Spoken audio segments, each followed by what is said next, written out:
Battlefield 1 is known for its historical accuracy, while Battlefield 5 is known for its historical inaccuracy. This opinion is held because of the woman. The people that hold this opinion then go back to their historically accurate Battlefield game, in which they run around like a lunatic as an Austrian soldier using a Canadian MG, of which at least 5 were produced. Though admittedly, shit like this is taking the fucking piss. But if you ignore the woman, something I am very good at, you will see that Battlefield 1 and Battlefield 5 are actually quite comparable in historical accuracy. Weapons are the most important part of both the war and a Battlefield game, so I'll start there. The Hellriegel 1915, the Shergun Inertial, the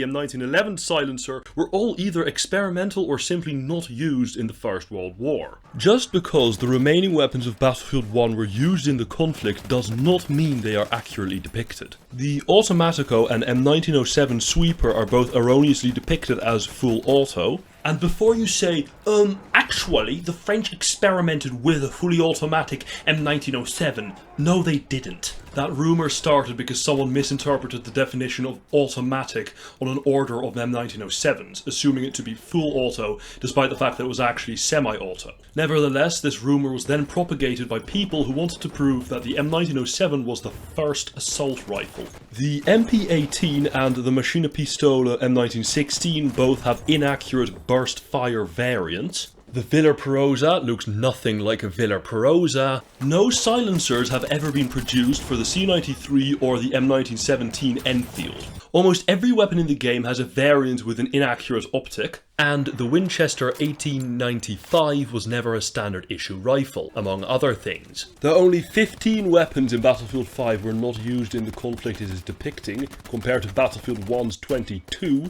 the game still has a few weapon inaccuracies. The M95-30 is erroneously chambered in a round tip cartridge instead of a Spitzer. The M1907 SF is erroneously depicted as full auto. The M3 Infrared, though amazingly its sight is accurate, the silencer is not.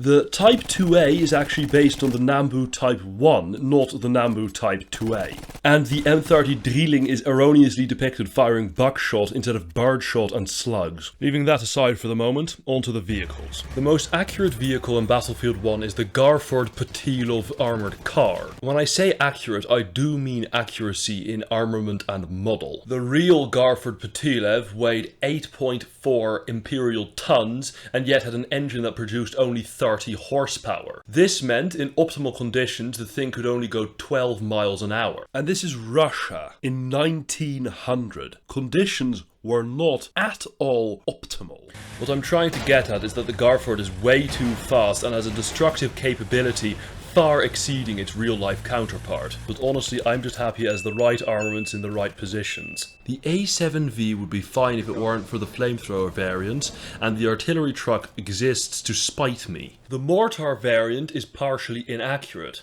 In real life, these trucks were only ever fitted with QF 2-pounder anti-aircraft guns. But hey, at least it has that Vickers up front, which makes it slightly better. So, you might be thinking, if this is an anti-aircraft lorry, surely the anti-aircraft variant should be accurate, right? Wrong. For some fuckwit reason, the developers decided to add a Vickers to only the mortar variant.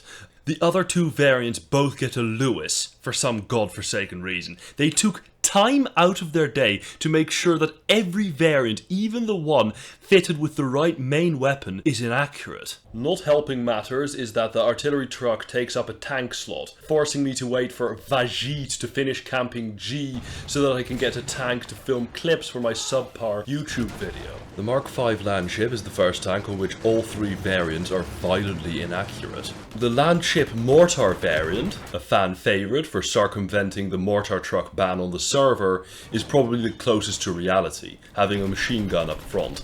But that's where the accuracies end. In the back, instead of machine gun, there's a generic looking mortar. At least the mortar truck's mortar had the civility of being based on an actual weapon. Oh yeah, and if you slow down the footage, you can see that this thing fires a Granatenwerfer 16 shell instead of an actual mortar shell. The Tank Hunter variant is, you guessed it, designed to destroy tanks. Tanks? What tanks? This is the first tank, there are no other tanks. Why the fuck does this thing have a Tank Hunter variant, for God's sake? It's It's like they're not even trying with accuracy. The worst part is how they went about this. To make it a tank hunter variant, it obviously needs anti-tank weapons. So, they decided to mount a tank gewehr to the front and the back, in the place of the Lewis mounts. This is idiotic. The tank gewehr was a German weapon produced in the last year of the war. I don't even know how the British would get ammunition for this. Furthermore, mounting an anti-tank rifle to a tank completely defeats the purpose. A tank can carry considerably heavier armament than an anti-tank rifle. The advantage of an anti-tank rifle is that it can be used by infantry and is mobile. And of course, according to the Holy Battlefield 1, mounting a slightly longer 6-pounder gun makes it completely impossible to use the machine gun mount at the back of the turret. You fucking idiot, weren't you paying attention? The squad support variant is equally egregious. It has a Lewis mounted to the back, which is an improvement, but not a big one. And at the front, it has a 20mm Type M2 Becker autocannon, which is a German autocannon, which was primarily, if not exclusively, mounted to aircraft. For fuck's sake! The land ship is by far the most powerful tank in the game, assuming, of course, that both gun positions are filled. And, much like the modern political process, the top priority is not optimal usage of the tank. It's keeping the gunners entertained. If you don't keep them entertained, they'll get out the tank and run off to some corner of the map, presumably to sniff glue.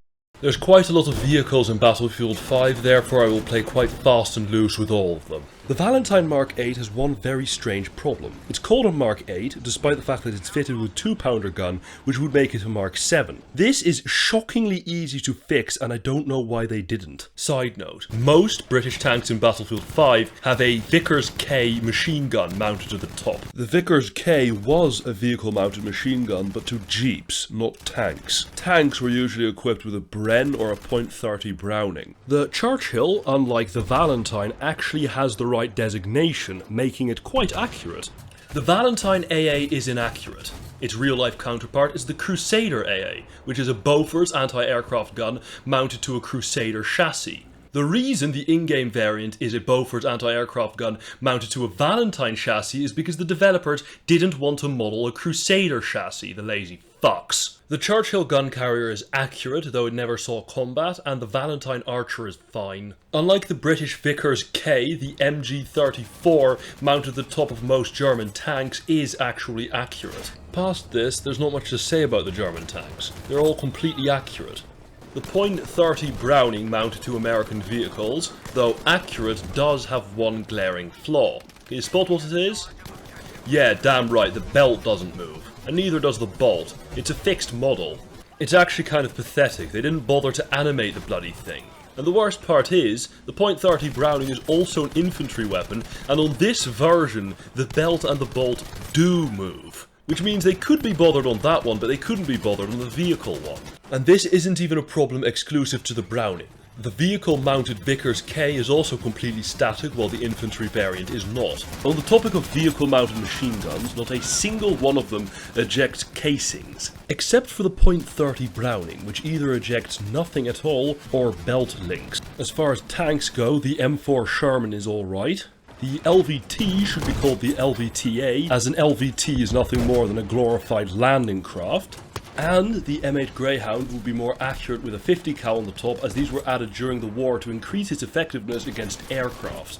The Type 97 has one glaring flaw. The real-life Type 97 did not have a coaxial machine gun, a machine gun mounted on the same axle as the turret, allowing it to fire wherever the turret is aiming. Instead, it had a gun mounted to the back of the turret, which is not reflected in-game. The Type 2 KME is also rife with problems. In real life it was considerably slower in water than on land, but in-game the speeds are about the same. On top of which it has 2 machine guns on the sides that it shouldn't have. The overall point I'm trying to make is that both games are equally historically accurate. But, in the question of historical accuracy, at least Battlefield 5 gets the type of warfare right. What I mean by that is quite simple. Load into a game of Battlefield 1 right now. Do it. What will you see? That's right, MP18, Automatico, Annihilator Trench, Rebbe rolls, all fully automatic weapons. But you have to understand, the role of automatic weapon in the First World War was relegated almost exclusively to heavy, clunky, crew-maintained machine guns. Their real-life role and purpose, of course, being almost impossible to properly adapt to a battlefield game. Submachine guns as a weapon category effectively didn't exist for the entirety of the First World War. Semi-automatic weapons shared a similar fate.